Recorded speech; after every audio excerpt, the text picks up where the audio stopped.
Salut, c'est Tusnut, voici ma vidéo de mise à jour pour Belvédère. Donc encore la poursuite du rebond. Maintenant il est clair qu'on va, je pense, arriver au maximum du potentiel du rebond technique, hein. On a buté en fait aujourd'hui sur la résistance des 50,90 € et on a clôturé juste au-dessus de la résistance qui est maintenant devenue support des 49,71. Donc plutôt des bonnes choses quoi. Au point de vue des indicateurs techniques,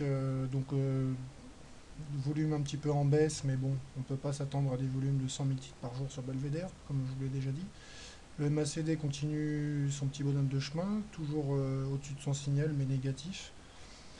Le momentum repasse positif, en hausse.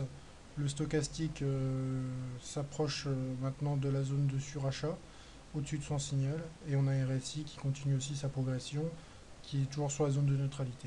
Alors je voulais juste attirer l'attention sur le fait que sur le momentum, j'avais tracé en fait une résistance oblique baissière qui est en route depuis un petit moment.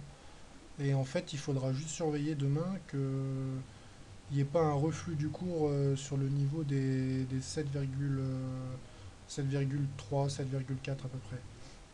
Hein, ce qui marquerait en fait une résistance, quoi. Il faudra surveiller ça. Donc je pense qu'on peut envisager une petite poursuite de la hausse. On a maintenant donc la résistance oblique marron qui est ici, là, qui se trouve pour demain, ça nous ferait les 52,60 € à peu près, 50 peut-être. Donc je pense que sur ces niveaux-là, on a des chances de voir le cours refluer un petit peu. Bon, on a un support qui est juste en dessous à 50,90 en soutien. Si vraiment on arrive à franchir ce niveau, on a une Fibo. Bon, les Fibos sur Belvédère, ça marche moyennement, mais bon, c'est toujours bon à prendre. Sur 53,30 €, la 38,20% de Fibonacci. Et si vraiment on est disposé à poursuivre ce rebond, euh, on a donc une résistance à 55,90 € et juste au-dessus la résistance oblique baissière. Pardon, je vous ai dit une bêtise. Le haut de la fourchette en rouge en noir qui est sur les 57,25 € à peu près. Donc je pense que ce sera difficile d'aller franchir plus haut que ces niveaux, hein, parce que ça voudrait dire encore prendre plus de 5%. Ça sera à surveiller. Donc on a une M7 qui est en forte progression maintenant, qui se situe à 37,60 €.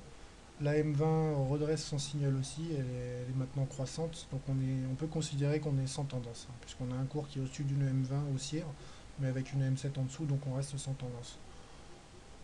Donc pour ceux qui n'ont pas pris encore leur PV, ben, je pense que arriver sur les 52 €, il faudra se poser des questions, hein. Ceux qui sont long terme, bien sûr, ça n'en tiendront par rigueur. En cas de baisse, on a donc, le support à 49,91 et le support à 46,40. Et éventuellement, en cas de grosse correction suite à des prises de bénéfices ou d'une mauvaise nouvelle, on a le bas donc j'ai dessiné un canal du coup. Hier, je vous avais montré l'oblique verte haussière qui soutenait les cours. Je l'ai reporté sur le haut de la mèche ici pour avoir un objectif à la hausse. Donc pour la baisse en support, on aura les 46 €. Donc voilà.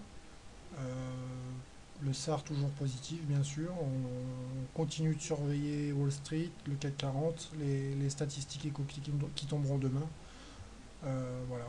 C'est tout. Bonne soirée, bon trade et à plus.